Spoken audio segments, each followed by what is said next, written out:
Welcome to the Futurist Society podcast, where we delve into the latest advancements in technology, science, and culture. From discussions on the latest breakthroughs in AI, biotechnology, and space exploration, the Futurist Society is your window into all of the awesomeness that the future holds.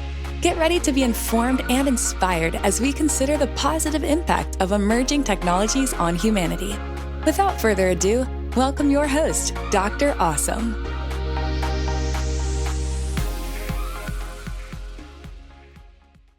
Hey everybody, welcome back to the Futurist Society. As always, I'm your host, Dr. Awesome, where we are talking in the present, but talking about the future. And I have with me today a very special guest. His name is Dr. Graham Lau, and he's an astrobiologist and really just a communicator of science. He's interested in a lot of different things, but certainly has a lot of thoughts on the future. Thank you so much for being with us, Graham. Tell us a little bit about what you're doing in the field of astrobiology. Yeah, first off, it's awesome to join you, Dr. Awesome, and to join your audience here. I am an astrobiologist. I started off not really knowing where I would be going. I ended up getting degrees in biology and chemistry, studying astrophysics for a while, and then earning a PhD in geology. Most of my research through my studies was in the realm of geochemistry and how life interacts with the environment and how we can use microbial populations in certain polar environments, for instance, to look for life on Mars or Europa or Enceladus.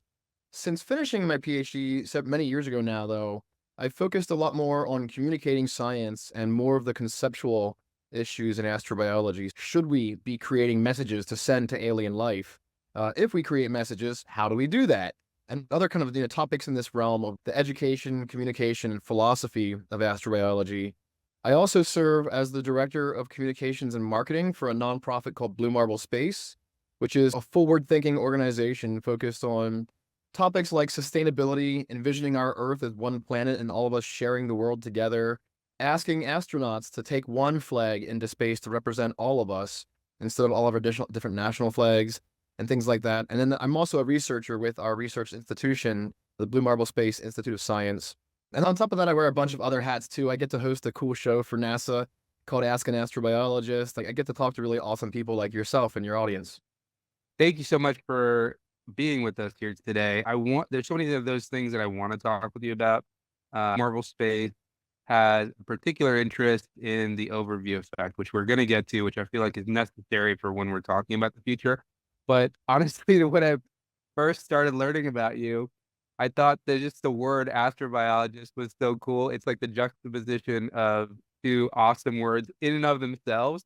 And I didn't know that was a field to begin with. And I feel like it's like one of those fields where you hear and you feel like a guitar riff that goes on the back afterwards. Astrobiologist. Like when I think about you, I think about if there was an alter ego for a celestial superhero, that would be Graham Lau. I feel like you're Thor on the weekends, and Graham Lau is like the alter ego for this really awesome person outside of what he does on a regular basis. And then when I got to know about you, I'm like, oh, it pretty much matches up really well with that. Like on your website, you say that you're training for to be a Jedi Knight, or you introduced the whole opportunity to talk about Star Wars, which I really appreciate, as you can see from the background behind me.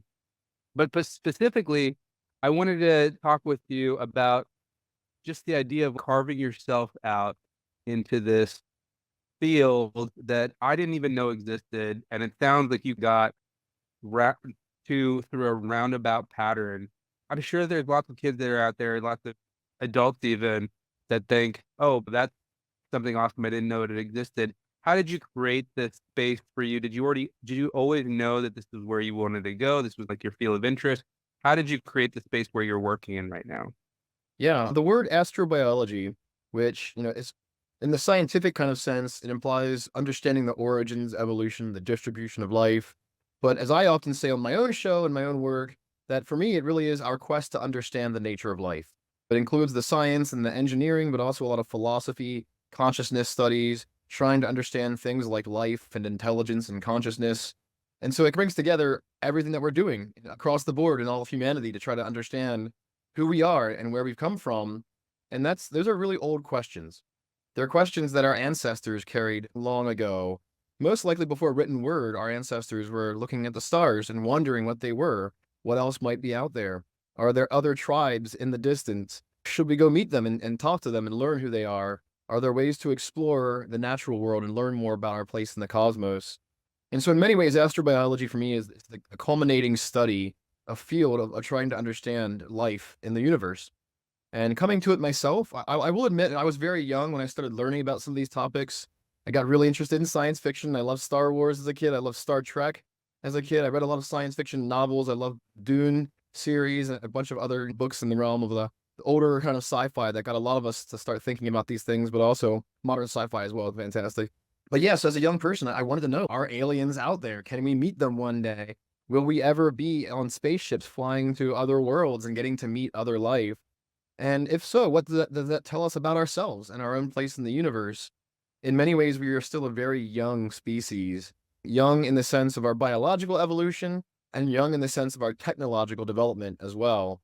And so a lot of us wonder what more is possible out there. And so all of my various little interests in science and academia, and then also like history and philosophy and culture, it all culminated together to get involved in this really cool field of study. Astrobiology is not a discipline. We have biology and chemistry and medicine, and then each of these has their own subdiscipline and subfields where you can specialize in certain topics and questions. Honestly, astrobiology is this larger kind of all-encompassing field of study that brings together so much different knowledge. And that's one thing that really drove me towards it. I was always one of those jack of all trades kind of people. I love doing a lot of different things. And so I was just really enamored with this idea that we could come together to explore our place in the universe. So I'm going to ask you the elephant in the room. Is there life in our universe outside of Earth? I feel like I would be remiss if I did not ask an astrobiologist right off the bat, how do you feel about this pressing question? Yeah, I'm glad you also added how do I feel about it? Because that's a really important distinction from what we know right now, we have no evidence yet of life beyond Earth. We've had these little hints and blips of data along the way, like the WOW signal that came up. We've had these little potential findings of things like phosphine on Venus, and now we're starting to look into the atmospheres of exoplanets, but we really have not yet discovered evidence of alien life beyond Earth. And so that tells us a couple of things. One, if we're thinking using logic and using reason, we have to admit to ourselves that we could be alone. That is one possibility, but it feels like a very slim possibility.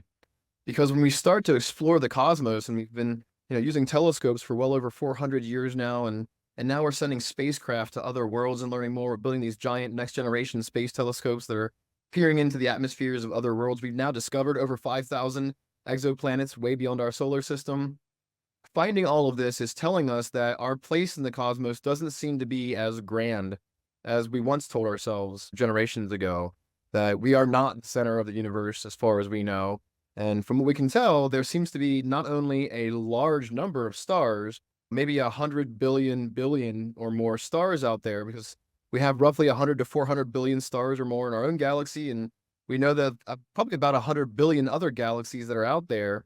But then even the exoplanets we found so far, 5,000 plus exoplanets, all within a very small area of our own galaxy compared to the whole thing. Just based on the numbers alone, it tells us that there should be probably 500 billion, maybe 1 trillion or more planets in our own galaxy.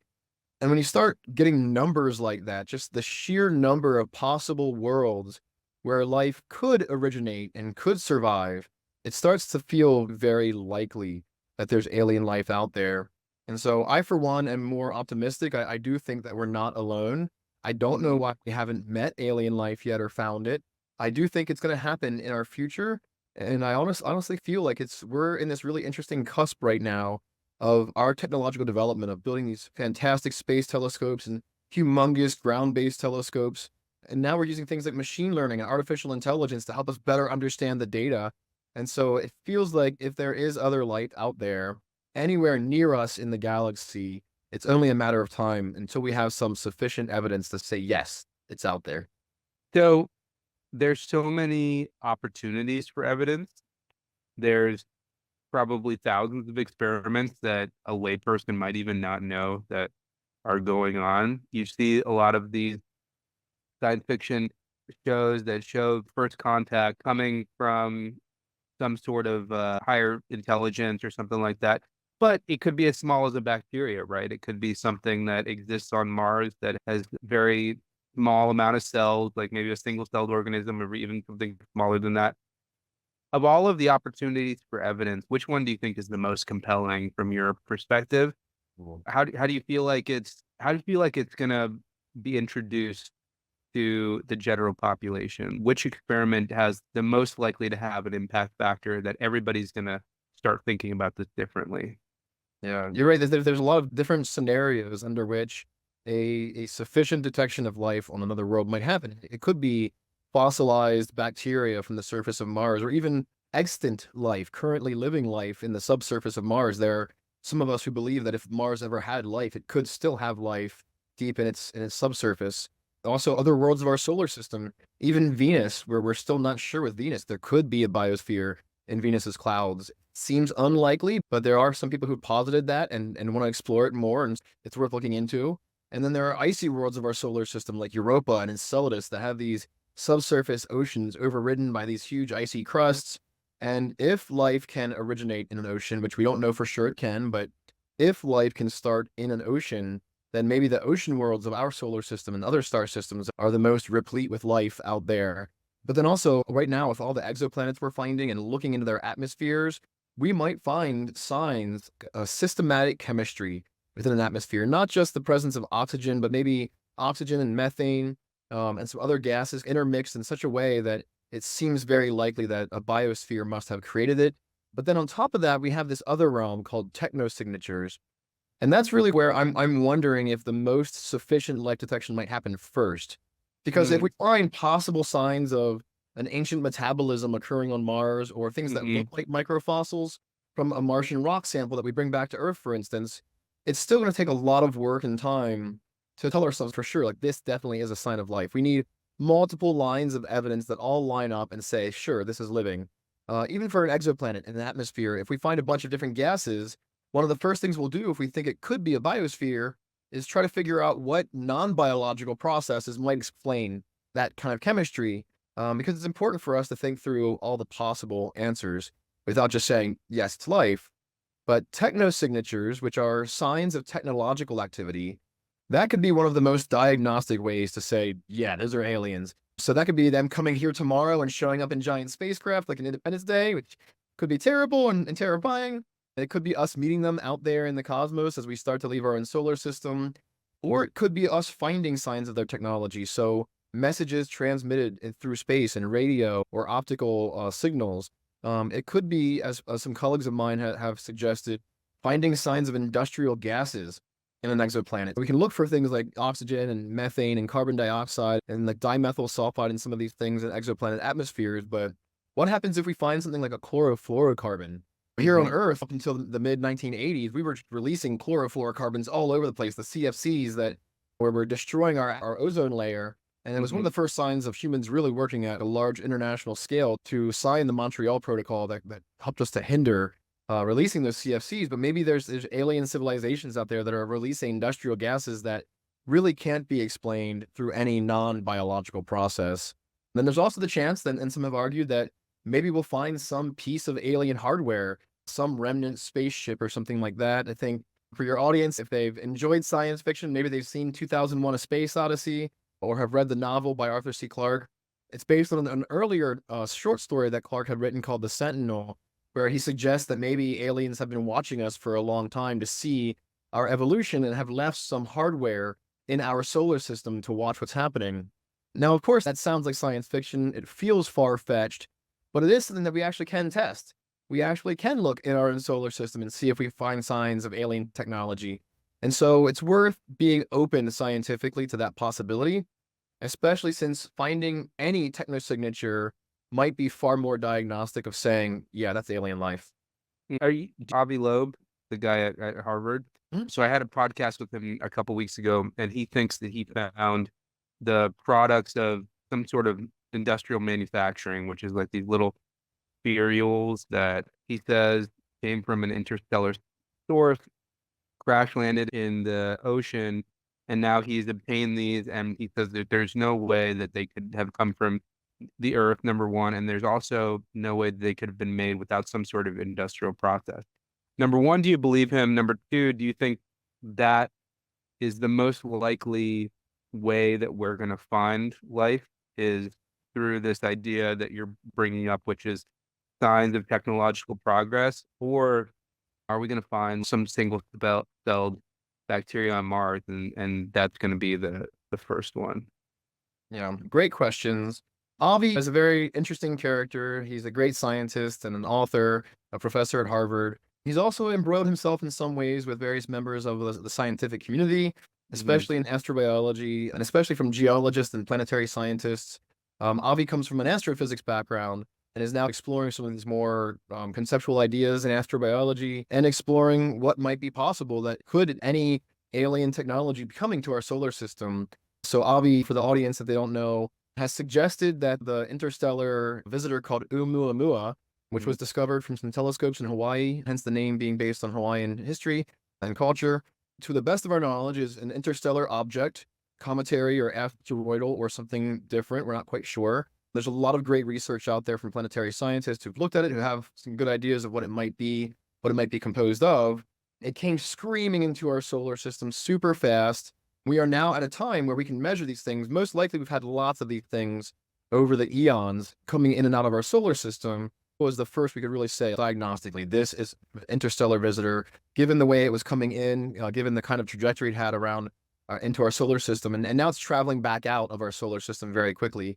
There's a very great graphic I shared on my own Twitter/X profile from Pascal Lee of the SETI Institute and Mars Institute, where he has some really cool just like image showing all the different things we've sent out into space, but also all of the known interstellar objects and their current distances from Earth. Definitely worth having a look at. So in Avi Loeb's case, Avi has suggested that Oumuamua might be a piece of alien hardware. It might be a technosignature. Perhaps it's a solar sail, one of these technologies that allows us to use solar radiation or stellar radiation as a means of propulsion. Now, to be fair, I will say that I'm highly skeptical of that conclusion myself. I haven't seen really good data to support that, whereas I think it makes a lot of sense for it just to be another rock from space, basically. Whether it's asteroidal or cometary or something different that we don't currently have in our own solar system is certainly up for debate. The problem is we really didn't get enough data to say much more as it was coming in and back out. There have been proposals to send a spacecraft to try to catch up to it. I don't think that'll happen. I think we're better off right now preparing future spacecraft for other interstellar visitors so we can catch them when they come, so we can get a close-up flyby or rendezvous in orbit to see what these things are. But Avi, because of some of his contentious ideas, has also embroiled himself in some ways in the community. And so his idea of one of these interstellar objects impacting the Earth, he has some great data. He and his team have presented some great data suggesting it was an interstellar object. There's military data to support that. I do know some others who have argued that maybe it was something like, for instance, a truck revving up near one of the seismic sensors that they used to suggest it was interstellar, given the velocity it impacted the Earth with. Now, as a geologist, I can say spherules are common all around the world, especially in the ocean. There's lots of different ways that we form these little microspherules geologically.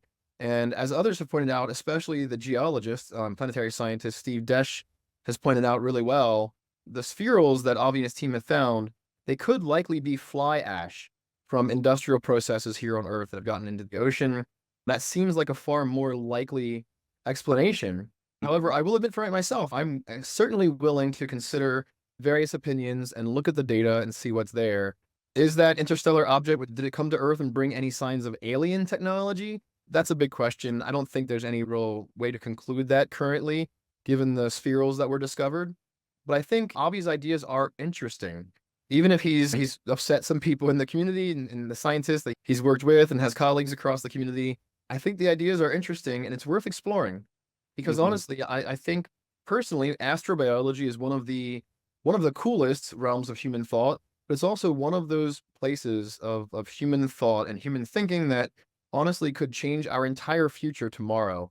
If we find signs of alien life, it could change everything.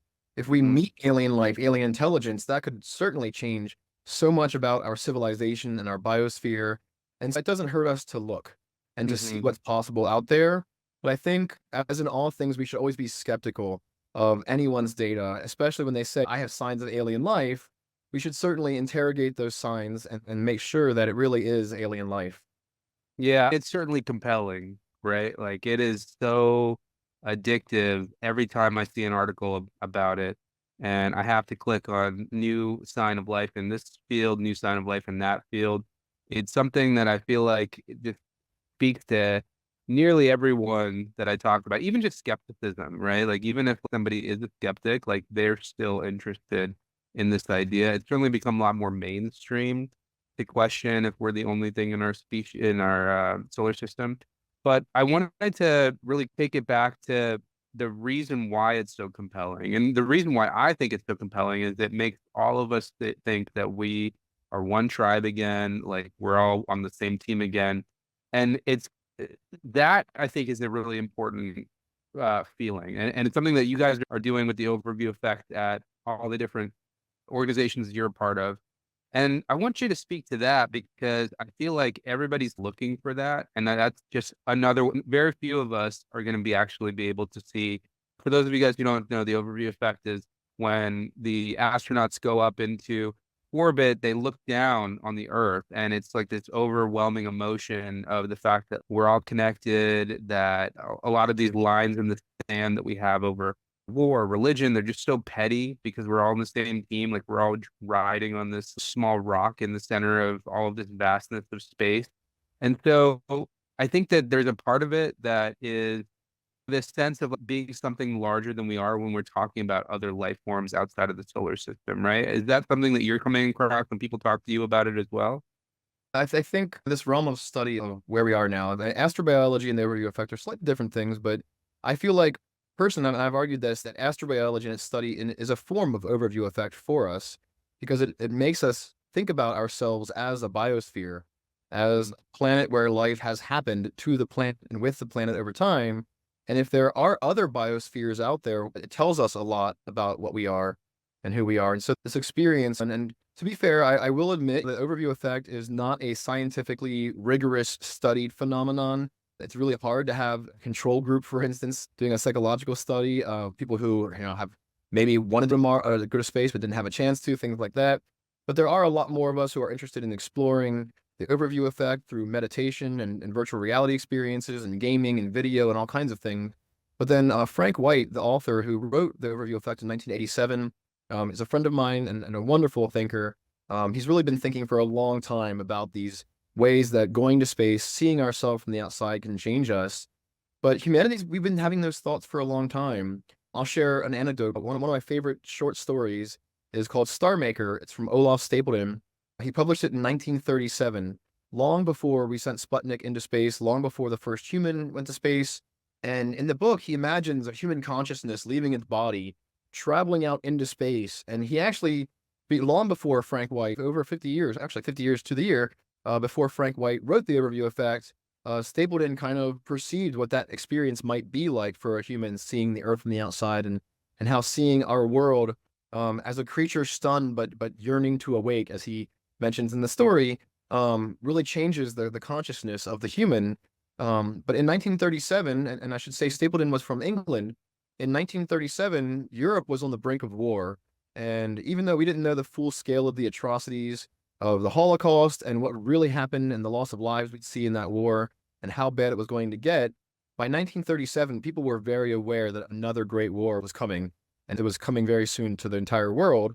And so Stapledon had some colleagues who basically asked him, like, why would you write a story about seeing the Earth from space and traveling out and having these, conscious experiences out there in the universe at a time when we're in war?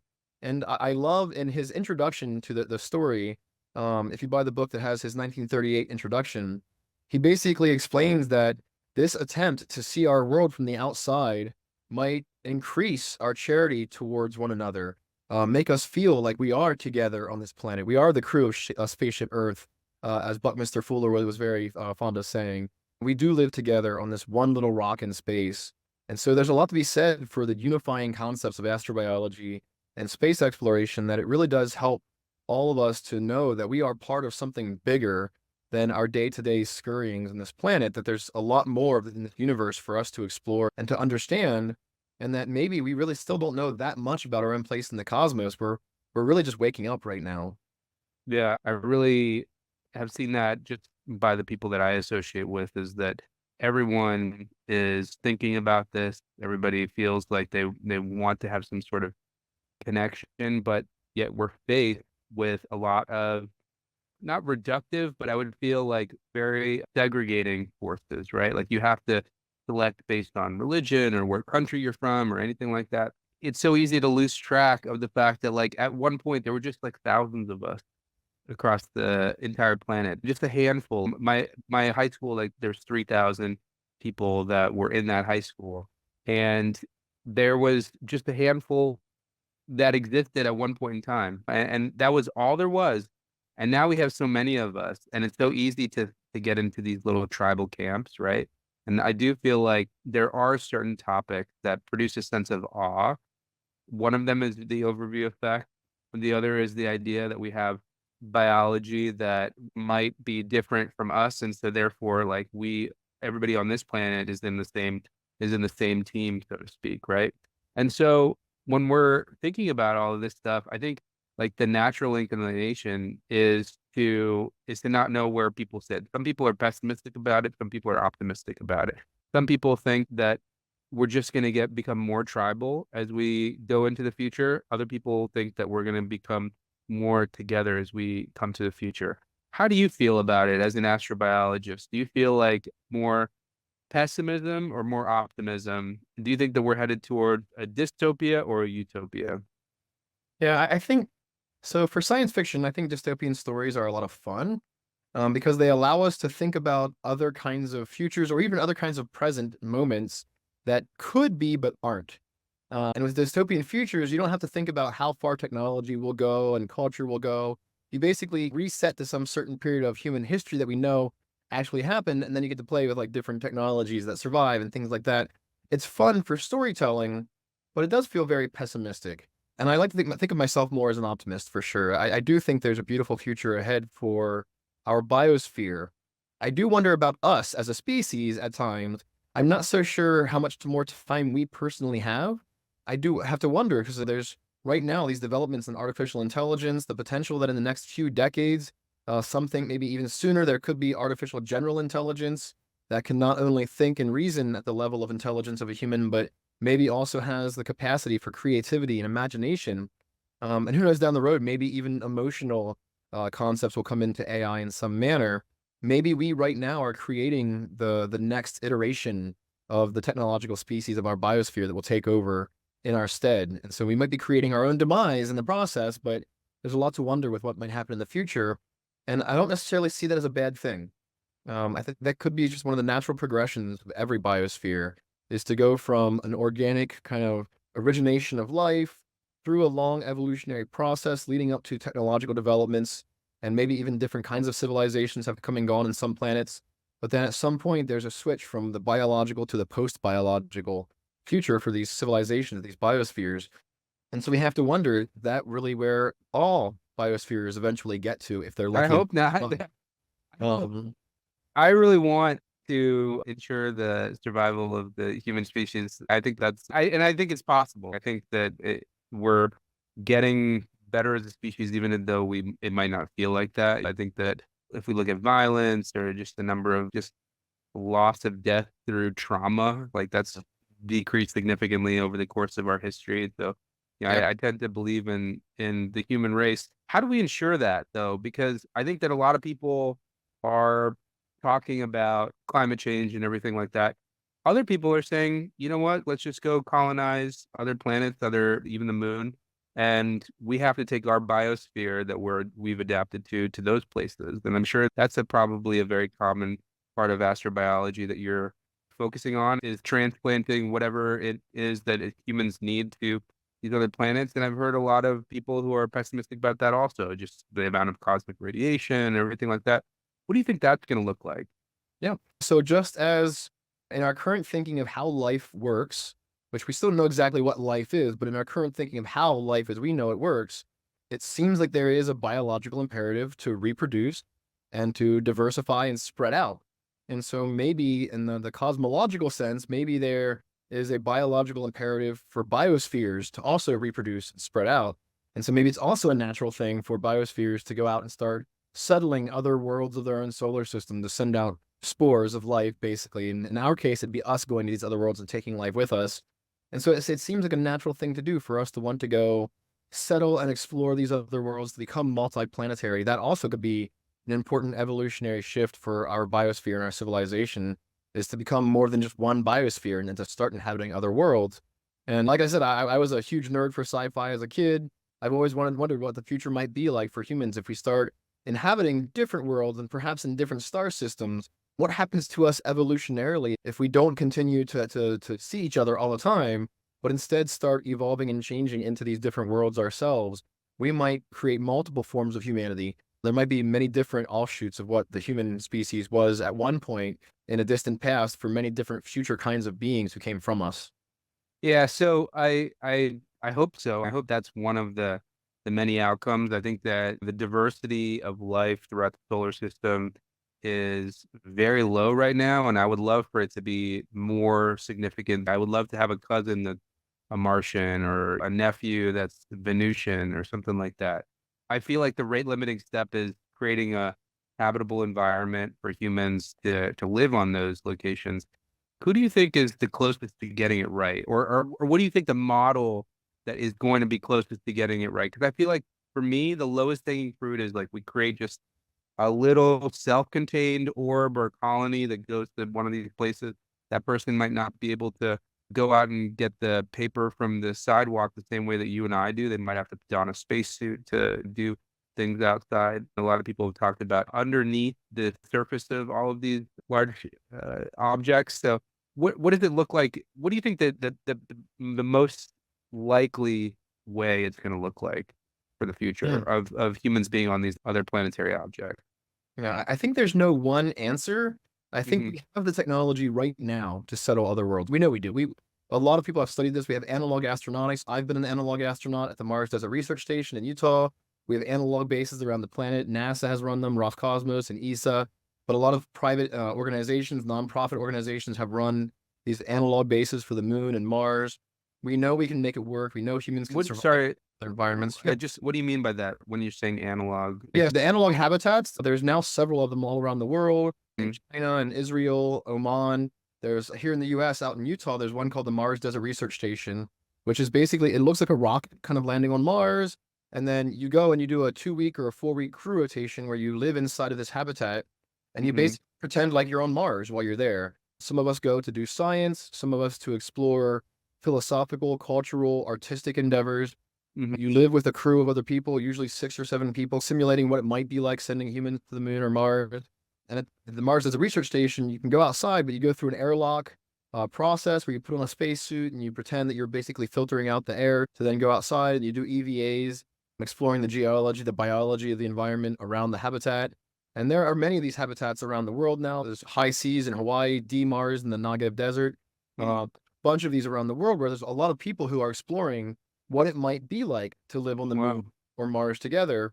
And then technologically, there are many issues that we don't face on Earth for these analog habitats that we will face on the moon or Mars. Among them are the humongous temperature shifts, lack of atmosphere, issues with radiation, especially on Mars. And so, yeah, one idea is to put down habitats and then bury them. Other ideas are to go into lava tubes. These are caves that are created by lava when it flows. As lava is flowing above ground and solidifying, there's the chasms that it forms down below, these long tubes, lava tubes. And we have them all over Earth. You can climb in them. They're really fun to explore for those who are into speleology and caving. We know we have them on the moon and Mars. We've seen the skylights from above. We see some examples where they've collapsed in. So we know that there's a longer tube of a lava tube inside. And so maybe our first Martian and lunar habitats that really support larger populations of humans might be built inside of these caves, basically, to Mm. protect from things like radiation and help us build a stronger, better environment to live inside of.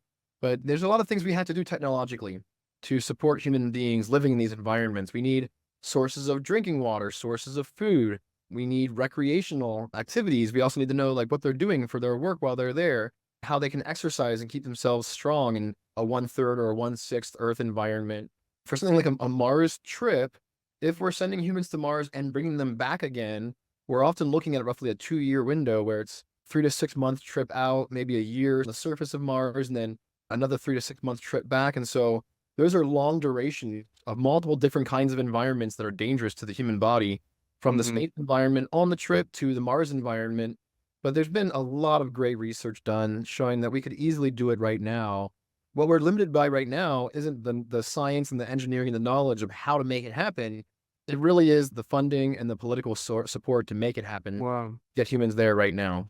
honestly, I think that's enlightening for me. I didn't know that we were that level of progress. Like I didn't know that we could literally go right now if we wanted to. Like some of these feats that you talk about, like these engineering feats, like just having enough food. Like I didn't realize that we were that far along that we'd solved that problem. I thought that it was still an issue, but you're saying that it's not. Like we could make enough food for a year on Mars right now. Technologically, we have the ability to do that.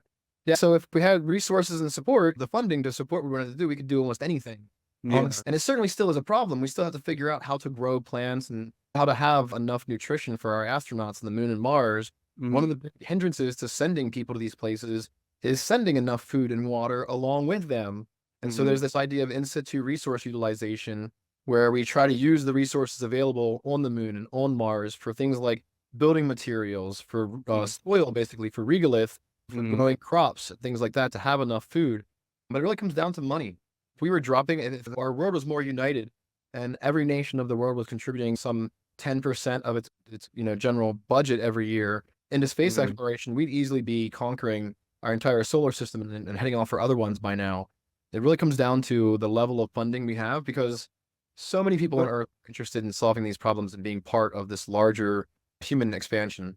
yeah, no, and I think that's an important concept. But just as a layperson like myself, like I didn't realize like the engineering problems are solved for growing plants on Mars. But I wouldn't say solved.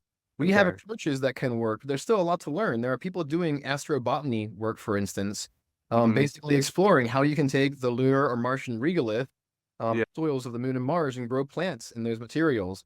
Folks who've read The Martian or have watched the movie The Martian. I love The Martian. That's why I Yeah, was asking because I look at that and yeah. I'm like, dude, there's when I saw it, I was like, there's no way that these people can grow that stuff right now. Yes and But no. So, well, as my friend Rafael Herrera likes to point out, he's an astrobotanist at Winston-Salem State University, and he studies these things. How do we grow plants in regolith of various forms?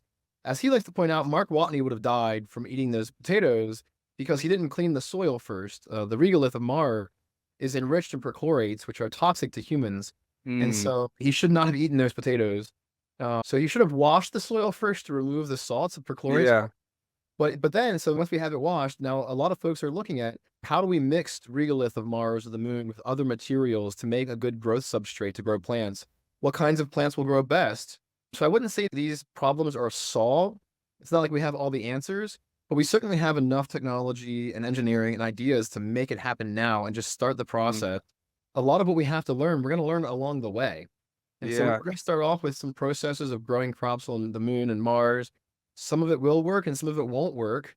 We will use the things we know for sure work right away. And so sending nutritional supplements and things like that with astronauts Mm, early days.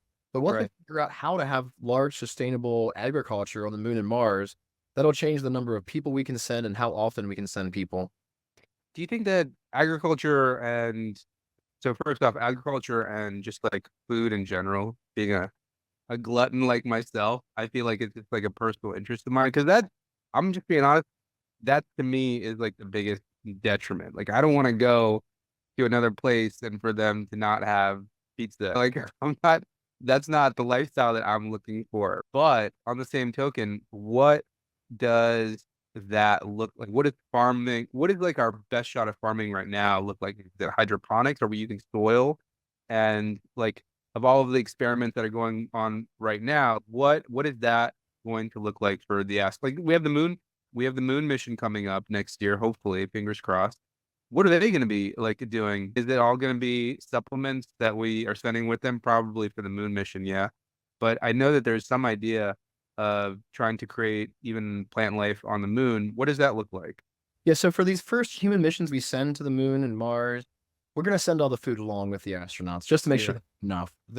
Unless we could like sustainably like send a growing facility to Mars or something like right now and have that start producing crops with Mhm. robots, like, and we know for sure the crops are there. But even then, we still want to make sure that we have enough food to support humans. And like the Mhm. Artemis missions, the first humans going to the moon with Artemis are certainly going to have their nutritional necessity, their needed calories and nutrition going along with them.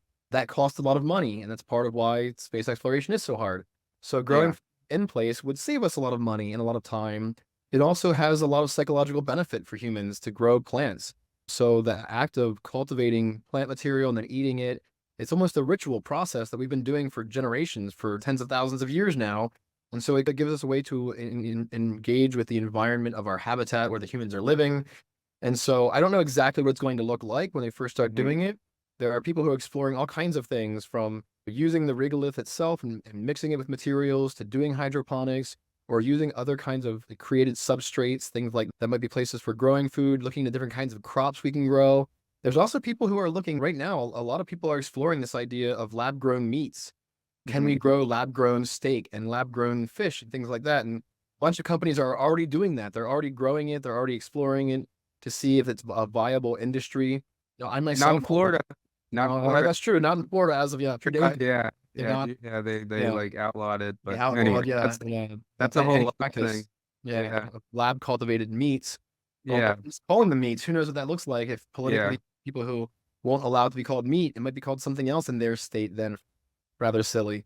But honestly, it's something worth exploring for the future, especially for space exploration, Mhm. because meat is a great source of nutrients. Yeah. And so it might be a way for us to have meats for astronauts to eat without having to Mhm. take cattle and things like that, which adds its own other humongous issue Absolutely. trying to raise cattle on Mars and the moon and stuff like that Yeah.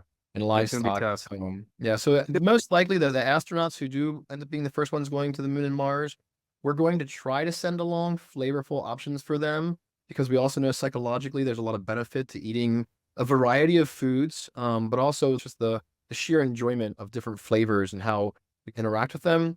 And so most likely we'll try that. But at the same time, humans going out and exploring these new worlds, they are explorers.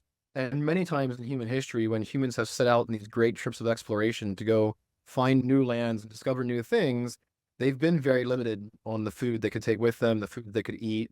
A great example is polar explorers in the Arctic and Antarctic famously would take a lot of pemmican along, which comes from a Native American recipe. It's basically a dried meat that's ground up into a powder and then reconstituted with a bunch of animal fat. Mm. And then make sure you don't get scurvy. You can add in like berries and some other things for flavor, but it ends up making like a very super nutritious meat log, basically, that you can take Mm. to the Arctic and Antarctica and for long sled trips and things like that in these super cold, challenging environments.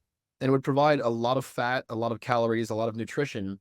I've had pemmican. I think it's actually quite delicious. I've made my own, but not everyone agrees. I think for some people, if they ate pemmican every day for a few months, they would start getting pretty irritable. Mhm. But that's part of the Interesting. risk of exploration too. I didn't even know about that. Okay, so let's take intelligent life out of the equation. Let's take human life out of the equation.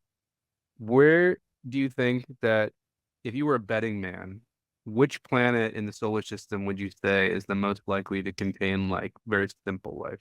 Like Oh, interesting. single-celled organisms, that kind of stuff. Is it Mhm. Titan? Is it Venus? Is it Mars? Where do you think the discovery of life within our solar system that is not human, that is not intelligent life gonna come from? Yeah. I'll give you two answers. So first off, say there ever could have been life beyond Earth in our own solar system. I think the most likely candidate world is Venus. Not necessarily now, but long ago, 4 billion years ago, very early on. Venus is very much Earth twin. We're very similar in size.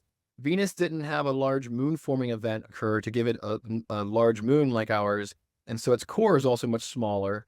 And it's obviously not so much different world. It's undergone this crazy runaway greenhouse effect. It's had its entire surface apparently melt into lava and re-solidify. And so Venus has undergone a much different evolutionary course of history than the Earth had.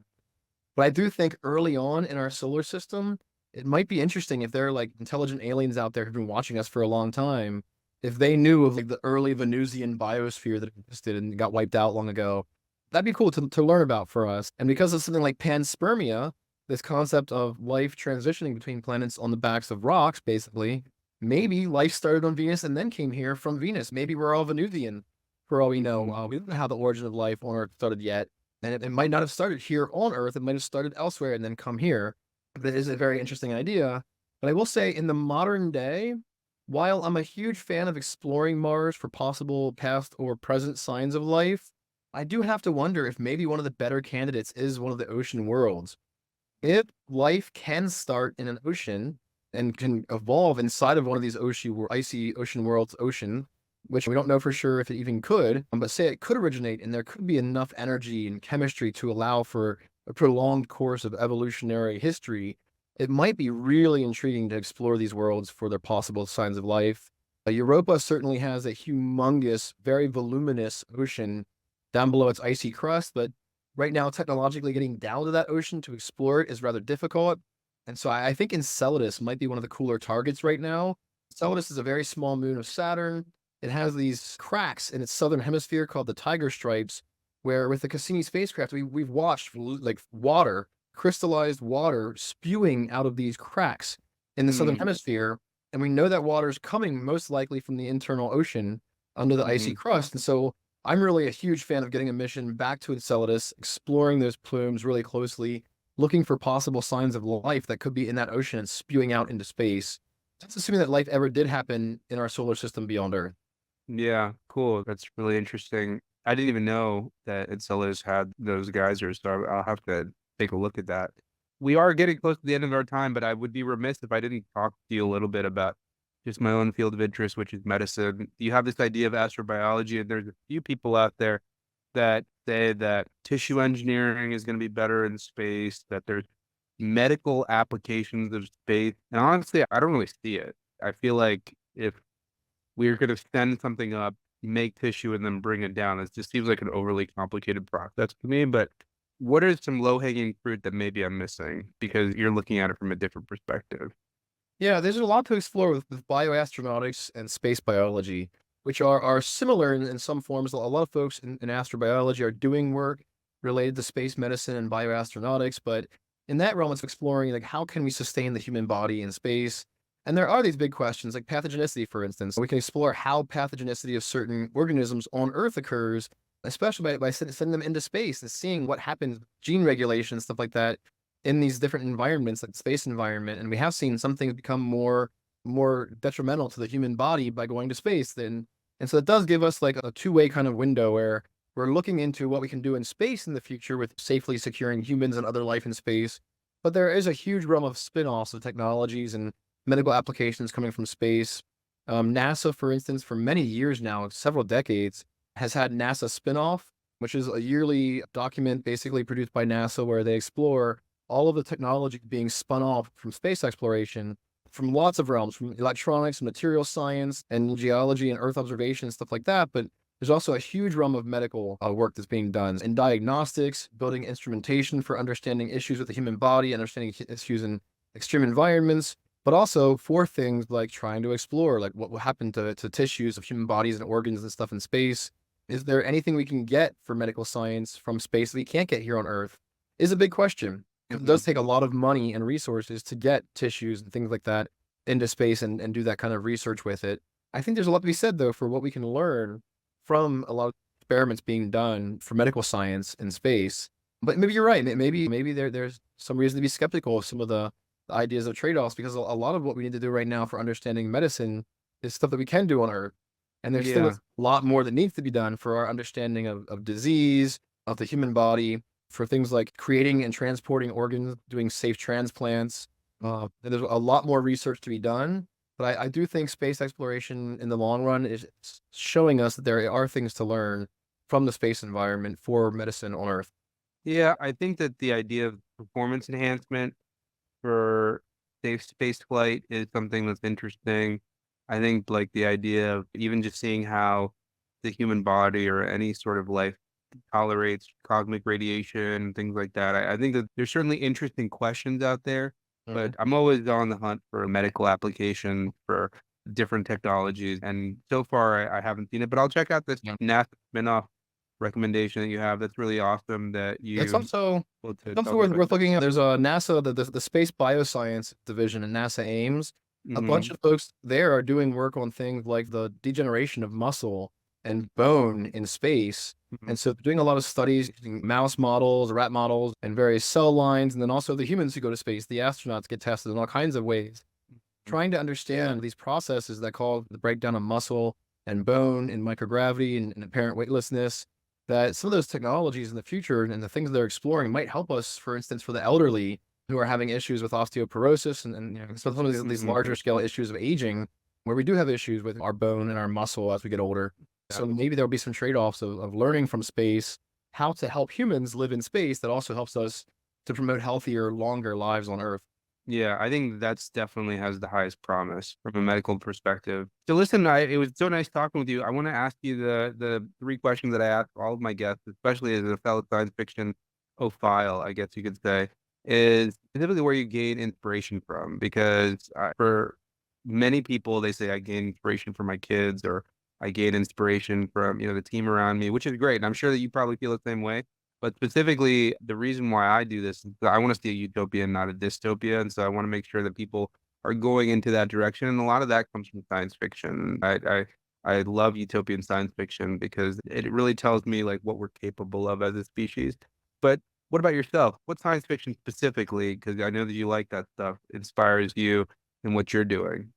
Yeah, great question. And yeah, it is easy to say, my son and my family inspire me and my team is wonderful. And I am really honored to be around so many incredible people who think big things about the universe, and they all, inspire me in many ways. But when it comes to science fiction stories, I mean, I just love stories in general. I'll say that, kind of outright, that we are storytellers. It's been part of our human history, and in many ways, it's part of what's helped us evolve our civilization. It helps us to consider empathy and consider other ways of living and being. And so science fiction is a big part of that. And so there are lots of stories for me. I reread Dune every single year. I've read the whole Oh, series, wow. like Herbert, a Yeah, couple of same. times now. I love the early works of Isaac Asimov and Arthur C. Clarke, but also more modern writers like N.K. Jemisin and others have written some incredible things. I love Andy Weir's writing. So much great stuff coming out of science fiction. I will say, and I mentioned earlier, Olaf Stapledon's Star Maker. Highly recommend that to anyone who is intrigued by these ideas of astrobiology, of life and intelligence and consciousness. A realm we didn't really get into. I'm also a meditation instructor. I'm also very interested in consciousness studies and exploring what it means for us to be aware of ourselves as a species and as a biosphere right now. And so Star Maker by Olaf Stapledon is one book that I reread every year. It's a really beautiful exploration of consciousness, kind of exploring at a cosmic scale. It goes over different cosmic scales and asks some bigger questions philosophically. It's dated now. It came out in 1937, but it's still very worth having in your library if you are someone who for those topics of consciousness, exploration, understanding ourselves in the universe. I'll have to check it out, man. Thank you so much for telling me about that. Okay, so next question. The whole field of astrobiology, where do you see that in 10 years? Do you think that we're going to be seeing signs of life? Do you think, or just in general, like, do you think that the investment in space is going to be totally different after we have another moon mission? Where do you see ourselves in the filter of astrobiology in 10 years? We might end up finding a technosignature tomorrow and finding signs of alien life, or maybe we're 50 years away from it. I don't know, but I will say a lot's happening right now, not just in astrobiology, but for everyone because of machine learning and artificial intelligence. And in astrobiology and space science, machine learning by itself, applying these large machine learning programs to very big data sets, is changing how we can collect and understand data. There's a big future there for creating missions that have a lot of autonomous instruments on board, can explore and take boatloads of data, analyze the data, and then give us the most important results to know about. That's really changing the face of space exploration. And right now, that 10 to 20 year timeline, and for most things like sending spacecraft, usually is a 10 to 20 year kind of process of getting a mission proposed, developed, designed, launched, and get it to where it's going. And so a lot's going on there, but also artificial intelligence right now is really causing a lot of people to think about topics like communicating with other beings here on Earth who are non-human. Right now, we're thinking about using AI to talk to whales, maybe dolphins. Maybe in the future, we'll have conversations with our primate cousins by using AI to understand the sounds they make, their gestures, and things like that, and create some level of language understanding between us. And so AI might also help us decoding possible signs of life from space. The next 10 years, technologically, for all of humanity is going to be jumping radically. We're probably amongst the last human beings who could look at the stars up at the sky on a very dark night and not see a satellite almost immediately. But with Starlink and these constellations going up, we're changing the structure of the night sky for all humanity and all of our biosphere moving forward. And we're about 10 years out from just every time you look up, just seeing crisscrossing lights everywhere from satellites. And so a lot's changing with technology, with artificial intelligence and stuff like that. And all of this, I think, is making us come back to the drawing board of wondering what alien biospheres might be like and what alien civilizations might have gone through. Have they also had issues with climate change, with rampant technological development? Have those things served as bottlenecks? Has it driven them towards dystopia? And if so, can we learn from that and maybe drive ourselves more towards a utopianist vision of a future? Yeah, that's cool. It goes into my third question, which is like, what field of science other than your own do you feel like the breakthroughs are happening in such a way that like you can't get enough of? For example, like for me, I'm in medicine, but consumer robotics to me like is so interesting. I can't wait to have a robot that waters my plants or does my laundry or things like that. What about you? Other Yeah. than astrobiology, honestly, I would even take artificial intelligence off the board because Mhm. you just commented on it. But what are you like seeing in the news? And you're like, oh my God, I can't wait until that happens. Yeah, medicine, health and longevity. Yeah. There's a lot going on right now in longevity studies, trying to better understand human aging processes. So many of us, it's weird. We're so afraid of death. And Hmm. death is the one thing we all share. We're all living, we're all born into this world, but we're all going to die at some Yeah. point. And I feel like we're still so immature in the discussions we have about our end of life care and aging well, aging in healthy ways. And so we look across our society right now, we still have dementia, all these different diseases that take us down in our older years. And some of us are spending 10 or 20 years of our lives towards the end, just slowly degenerating. And so there's so much cool research going on right now in how to help humans age well and be healthy throughout the latter parts of our lives. And then also how to extend our lives further. There's a lot of research going on right now about how our hormones play a role and how different issues of cellular senescence and things like that and all these different things that come into play and how to help us to regenerate ourselves and keep ourselves living healthy for longer periods of time. I wouldn't be surprised if the first human being to live over 200 years old is already alive right now, given where the medicine is going right now currently on our planet. Yeah. Now, there's a lot to argue there. Some people have argued that we don't want humans living super long because there are so many of us. Yeah, We I are still completely making disagree. more. Yeah, But I I want to live. personally, yeah, I want to live hundreds of years. I want to live like Same. the life of a tree. I want to Mhm. like actually experience geological time. I think it would Mhm. change how we think of ourselves. I And so agree. there's a lot going on in this realm right now. And just like any other field of science or study, it's going through its own fits and trials and tribulations, but it's definitely growing and we're learning a lot more about human longevity and how to age well. Yeah, I totally agree. I'm also interested in that, and I'd like you want to live to be 200 and hopefully see humans conquering a lot of these planets as well as just space in general. Thanks so much for speaking with us, Graham. It was really nice having you on the podcast and giving us your perspective. As always, for everyone, if you could like and subscribe, I would really appreciate it. And for those of you guys who are subscribing and tuning in on a regular basis, I will see you in the future. Thanks, everybody. Have a great day, everyone.